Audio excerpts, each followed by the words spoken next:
Come now, you rich, weep and howl for your miseries that are coming on you. Your riches are corrupted, and your garments are moth-eaten. Your gold and your silver are corroded, and their corrosion will be for a testimony against you, and will eat your flesh like fire. You have laid up your treasure in the last days.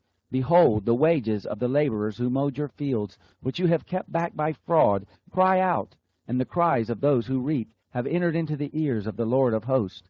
You have lived delicately on the earth, and taken your pleasure. You have nourished your hearts as in a day of slaughter. You have condemned, you have murdered the righteous one. He doesn't resist you. Be patient, therefore, brothers, until the coming of the Lord. Behold, the farmer waits for the precious fruit of the earth, being patient over it, until it receives the early and late rain. You also be patient. Establish your hearts, for the coming of the Lord is at hand. Don't grumble, brothers, against one another, so that you won't be judged. Behold, the judge stands at the door.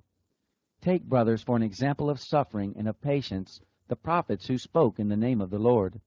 Behold, we call them blessed who endured. You have heard of the patience of Job, and have seen the Lord in the outcome, and how the Lord is full of compassion and mercy.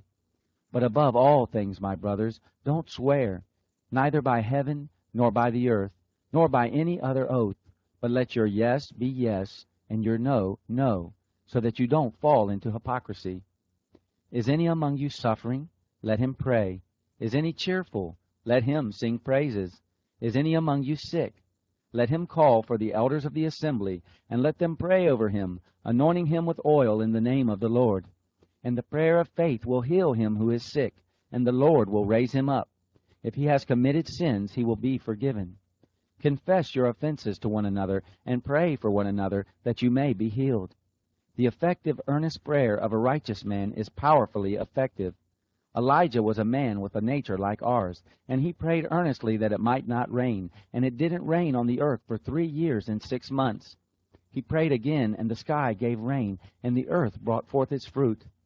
Brothers, if any among you wanders from the truth, and someone turns him back, let him know that he who turns a sinner from the error of his way will save a soul from death, and will cover a multitude of sins.